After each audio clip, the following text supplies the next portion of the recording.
We don't attract what we think about. We attract how we feel. And if you are passionately feeling sad, passionately feeling disappointed, passionately feeling upset, which by the way is very human, it's just not going to give you the result that you want.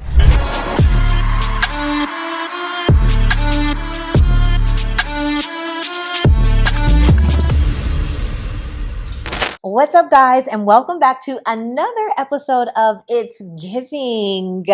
Okay, I am your host, Sarah Fontenot, and today we are going to talk about limiting beliefs. It's giving blocking blessings. It's giving release. It's giving reset, and it's giving time to renew. Because I don't know about you, but I personally realized that through different experiences inside of my own life, where having limiting beliefs or stories, also known as stories, have really curated and shifted the way that I took action or the way that I would believe in myself, or subconsciously even the way that I would choose my friends, my partners, my loved ones. And so to kind of give you some context and give you an idea of what I'm talking about, to tell you a personal story about me. When I was 10 years old, for those of you that don't know my story at all, also, by the way, if you're new here, please subscribe, like, comment, share. We're trying to grow out here. We are trying to help people with transformational growth, evolution. So thank you so much for joining us and listening today. But if you have not yet, click that subscription button and make sure to hit the bell so you get notified every time that a new episode drops each Wednesday. But what I will say, guys, is for those of you that don't know me, I was a dirty kid. And it's actually funny because people see me now and they think that I've never had a struggle in my life. Oh no, I've had every struggle in my life. And it's actually because of this experience that I am so particular about the way that things look, about how they feel, and about how they are. You ready to jump in? Kenny, you ready to jump in? Anissa, you ready to jump in? Oh yeah. Let's jump in. Okay, so when I was 10 years old, I was dirty. I was so dirty, I would literally eat gum off of the ground. Okay, I'm just keeping it real. I'm gonna keep it 10,000. We ain't telling stories around here. If you turned up your face, just know that was a judgment. Okay, don't you judge me. I don't judge you. I'm not judging you out here. But yes, I used to eat gum off of the ground. And if there were roaches where I'm from, we would have had roaches strictly because of me. Okay. And so I say that to say that growing up, my dad ruptured a disc in his back when I was 10 years old. We went from a 2-family income household to one. So my dad was hurt for a long time. He wasn't really able to do much movement because of his back. And my mom, on the other hand, my mom was studying to get her master's in engineering, had a full-time job. All of us kids, my dad's injury, her own life, and trying to make sure that we weren't homeless, right? Making sure that we were fed and not homeless. And so my parents had a rule.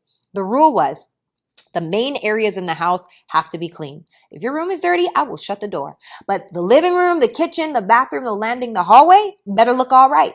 If your bedroom is dirty, that's on you. You didn't make your bed, that's on you. I told you what to do, you didn't do it, that's on you. Plus, mixing that with the fact that I am a rebel at heart. I don't want to listen to my parents, especially not back then. I mean, now I do, but back then I definitely didn't want to listen to my parents. I'm like, first of all, I know best, right? A 10-year-old, I know best. I know what I need to do. And it's not make my bed in the morning, because why would I do that? Context, right? So there was a girl in my school, 10-year-old Sarah, and another girl. We're going to call her Jane Doe. Now, Jane Doe was the everything girl. You know, that girl that could sing, she could dance, she played piano, she played guitar, she was fast in track. She literally was great at everything. And on top of all of that, she was beautiful. She was that girl. She was the girl you hated, but you had to love her because she was so nice. That girl. So I say all of that to say that while I loved and adored this person, Jane Doe, she used to have these parties at her house when she would invite the entire classroom. And at her house, everything had its place, okay? It was like Little Miss Muffet lived there. The candles, the dolls, the beds, the way that they were made, everything was tucked. Her father was a police officer. Her mother was a stay-at-home mother. And I thought from my 10-year-old eyes that she was just this incredible, perfect little household. That's what I thought. I'm sure they had their own problems now, as an adult, I'm sure. However, at the time, I thought they were perfect. So I went to Jane Doe and I said, Jane, I would love for you to come over to my house after school and play. Back in the day when kids went outside. Yeah, I would love for you to come to my house and play. However, I'm not clean like you, but I would love for you to show me. I would love for you to show me how I can be more like you. I may not listen to my parents, but I'm definitely willing at that time to listen to the popular kid at school. So the next day, she came to my house. She did not stay long. And then the following day when I went to school, Jane Doe told everyone how dirty and disgusting I was. Jane Doe told everyone how nasty my room was, how cluttered my room was, how disgusted she was. And in that moment, what I didn't know is that 10-year-old Sarah, me, I, created a story that said, if I let you in, you'll betray me. Now, this is the thing. I didn't know that I created that story until I was 28 years old. Our stories are an automatic regulation system. It's like the way that the temperature blows in your house. If I set my house to 72 degrees, it does not matter how hot it is, how cold it is, the thermostat will automatically, I do not have to push a button, it will automatically pump enough air so that the room stays at 72 degrees. The identity that we have with ourselves, the stories that we have in our lives that are laying inside of our subconscious work the exact same way. So what happened? Sarah, me, this girl right here, that story allowed for me to subconsciously seek the people, the places, the experiences, the opportunities that would validate the story of, if I let you in, you'll betray me. And so this was a limiting belief that I had, that I didn't know that I had until I was 28. Now, let me tell you the bright side, because we hear these words called limiting beliefs, limiting beliefs, limiting beliefs. Is there anything positive about a limiting belief? Well, yes. Outside of a limiting belief, it also creates a strong suit. Now, a strong suit is the opposite. So where I created this story that for decades ruined my life, literally decades ruined my life, because I was subconsciously seeking the female friendships, the partnerships in a romantic way, the experiences, and, whatever it may be that would create and validate that story. It is no wonder why I had domestic violence in the time I was my first fiance, where I was almost paralyzed. It's no wonder why the girls that I was friends with would actually, right after I would break up with my boyfriend, they would sleep with them. My best friend slept with my man right after we broke up. That still blows my mind. Okay. Where's the girl code? Well, I wasn't choosing women with girl code. I was actually choosing women with no code, because I had to validate, if I let you in, you'll betray me. Now, this is the thing. They are just being who they are. No one is wrong. No one is right. No one is any of the things. They are literally just being themselves. But because of the story that I had, I allowed to continue to allow the people like that, those experiences to be in my life, because I had to validate that story. So bright side, strong suit was, at the time, no one is ever going to be able to call me dirty again. Ever. Now, if you were to come to my place, you'll see all of the labels face in one direction. You'll see every hair laid, make sure. I love it so much. My team, shout out to Kenny, okay? Who is Kenny V on social media? Y'all got to check him out. Shout out to him, because he's like, I know how you are. You got these two little hairs that are hanging out. I'm like, we got to brush it down. We got to make it, whatever. I love the attention to detail, because we're all making each other better. We're all making sure that we're doing our best to provide our best to you. Now, I say that to say, had someone not called me out on the level of mess that I was, I literally never would have been this person. Actually, who knows who I would have been? Maybe I would have just been messy for the rest of my life, but I was so humiliated in that moment. I was so like, did this just happen? Like, what in the, how, like, I asked her to show me how to be clean like her, and instead she chose to humiliate me in front of the entire class. So this is what it's giving. It's giving, in order to elevate to new, you have to release the old. Some of us are asking for blessings that we are not prepared for. Some of us are asking for things that we are not even almost conditioned for, right? And so the question is, who is it that you have to be, and what is it that you have to do inside of your conditioning?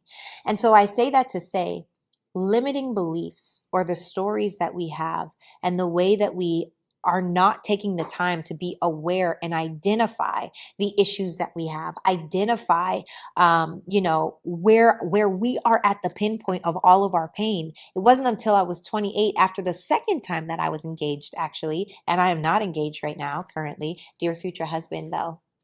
Shout out to you.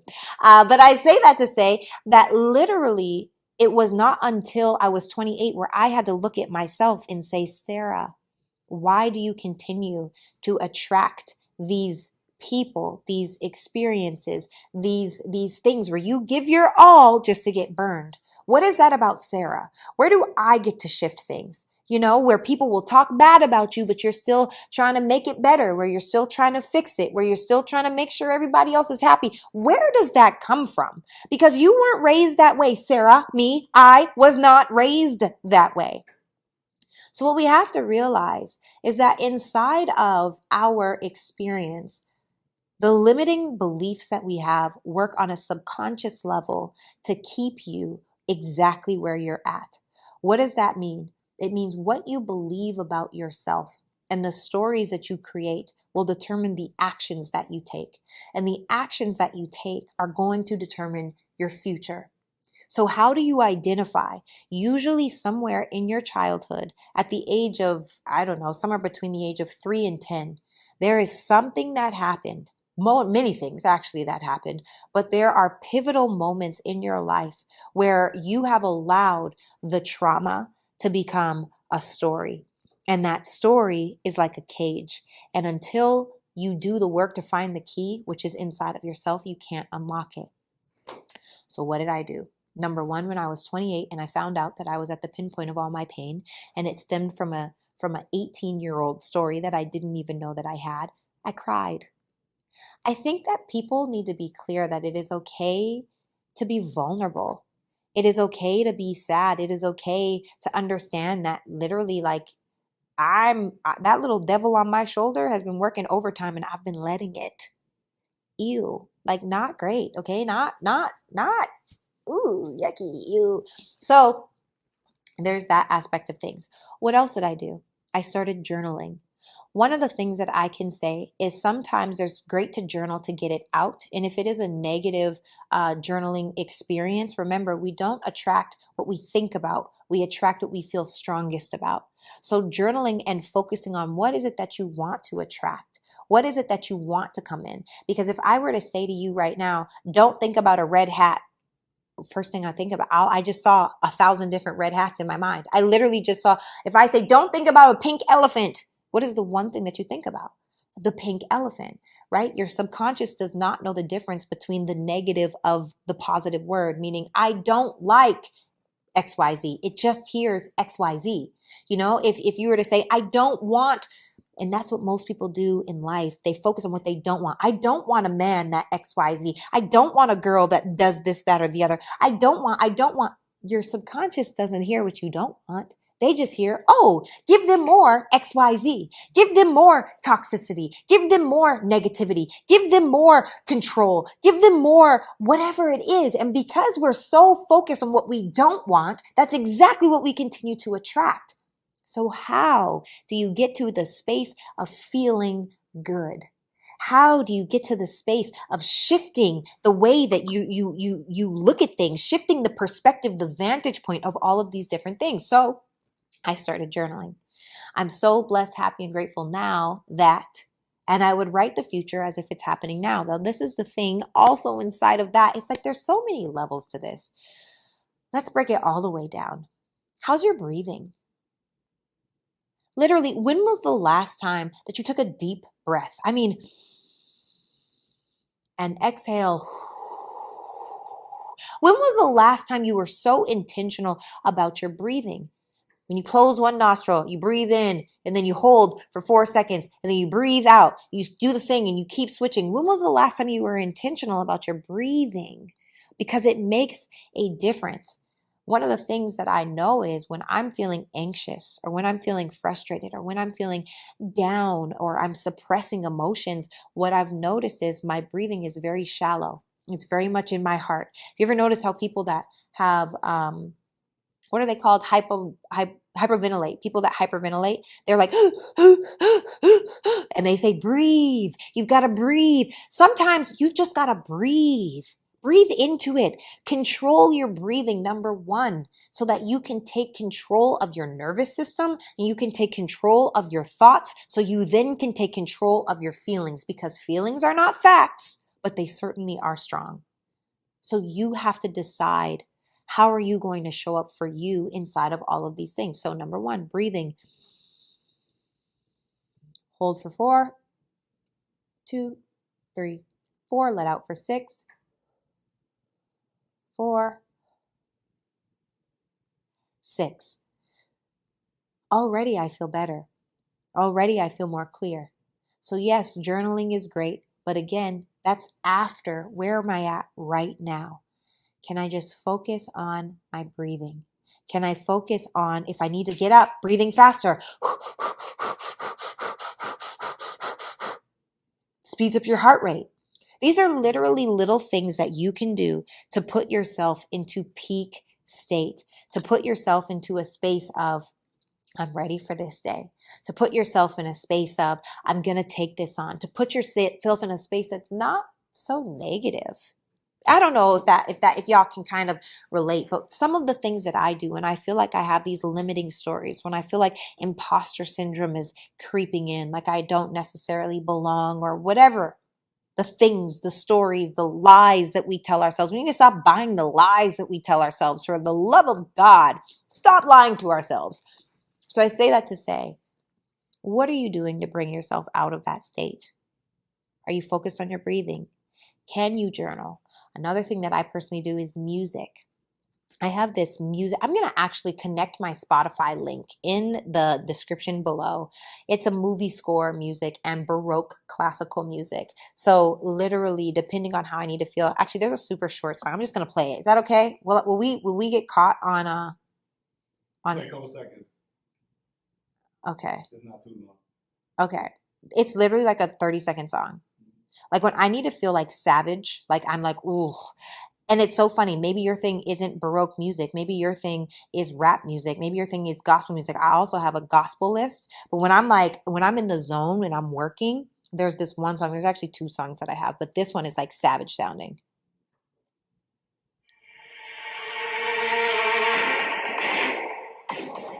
Oh, oh, I'm so ready. I'm like, oh, but if you listen to the whole thing, it's like, oh, I am, what? Come for me. It's like, that to me is saying like champion. Like, let's go, I'm a champion, right? Like roar. King Kong. King Kong ain't got nothing on me. Like, that's really how I feel. I ain't gonna hit my chest all the way, but you get what I'm trying to say, right? So literally, I listen to music, and I'm gonna connect my little link because this is also the playlist that I journal to in the morning. So I say, I'm so blessed, happy, and grateful now. And I'll do 5-minute rounds where I'm writing all of the different things. I talk about my compound that I see, and my mom and I going for walks, and my mom talking about the Delilahs on the ground. And one time I'm pushing a stroller because my baby's in it. And I see my dad and my husband being the best of friends. And we were picking up dirty cucumbers from the garden and eating them right there, right? Like those are the things that I see. And because I've seen it, I feel it. I know that it's coming.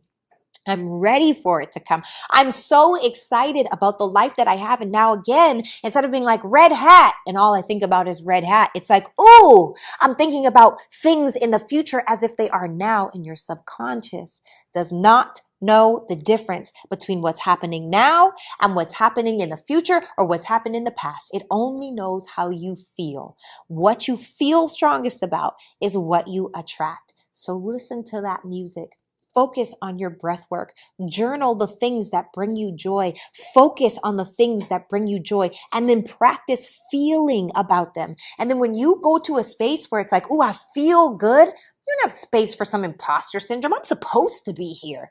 I'm supposed to be in this room. Why wouldn't I be in this room? In fact, I need to get some of my friends in this room too, because this is where we're supposed to be at. These are the opportunities we're supposed to be having. And so it's so important to be intentional about putting yourself into peak state.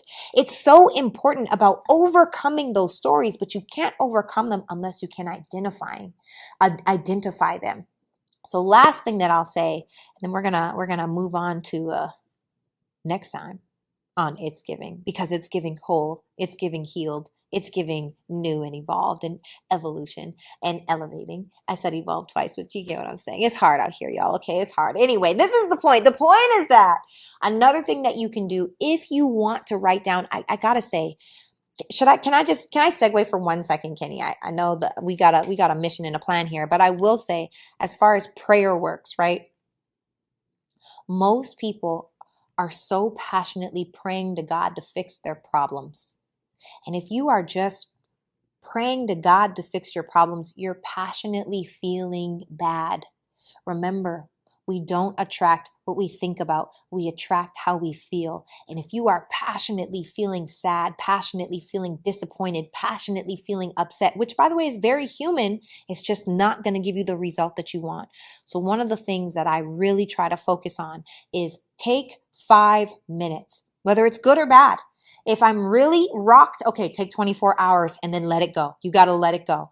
But take 5 minutes to feel the feelings and then get back into peak state. Get back into a space. And it takes conditioning, by the way, because negativity is natural. So you have to be positive on purpose. What does that mean? It means when you start going after something, that little devil on your shoulder is going to be like, you can't do that. This isn't for you. You're never going to make it. Okay, great. Thank you. Thank you. That sounds good to me. Thanks for saying it. I know what's for me. I know where I'm going. I know what I'm after. Right. And so I do want to say, when you're praying, when you're journaling, when you're speaking things out loud, speak to what you want. Instead of praying, God, I need more money to pay my bills. Start thanking God for how he's already provided. Start thanking God for the provision that he has over your life. Start thanking God for the blessings and the abundance, because I feel it now. I'm not going to cry and be like, why don't I have more money? No, God, use me in such a powerful way that I am abundantly blessing people around me, which in turn is going to monetarily change my life. Oh, God, I'm so grateful for this. Oh, I'm so grateful I'm a soldier. Oh, I was built for this. Mantras, right? Feeding everything through all things go wrong so that life can go right. Things go wrong so that life can go right. This is all a part of my story. Oh, God, you built a soldier. Now, I will say, there are those times when it's like, oh, surely you got the wrong house. Like, surely this is for them down the street, because I've been living right. I've been trying to be obedient. Surely this level of challenge cannot be for me. And in those moments, take 24 hours. It's okay. It's okay to be sad, feel the feelings, because this is another thing. You can't suppress. If suppression can turn to depression if you're not taking the time to address it. You can't just suppress all of the different ways that you feel. So you've got to be aware of it, but we have to release it.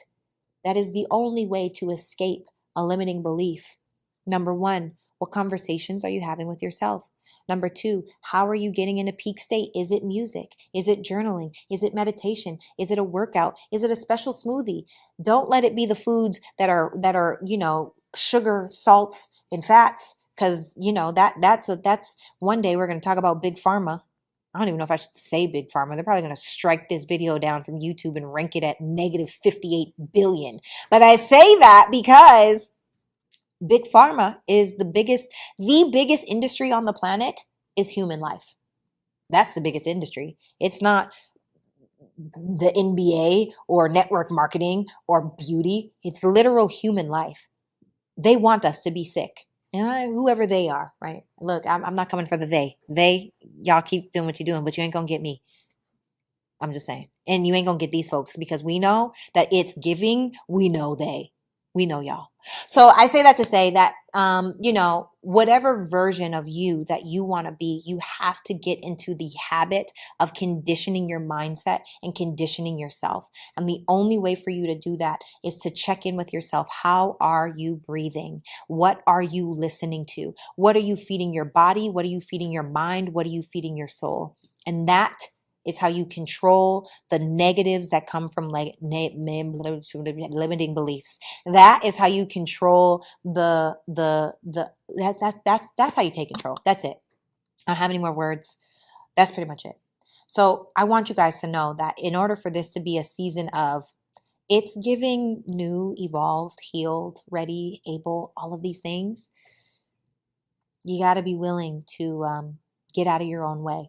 You got to be willing to recognize when you're not breathing deep, recognize when you're in a space of negativity, and recognize when you are your own problem. Because honestly, most of the time, it's us. It's that person in the mirror. There's nobody else but us. Okay. So we got this. And in case nobody has told you today, you are freaking phenomenal. Bomb.com, nothing can stop you but you. But you got to do something about it.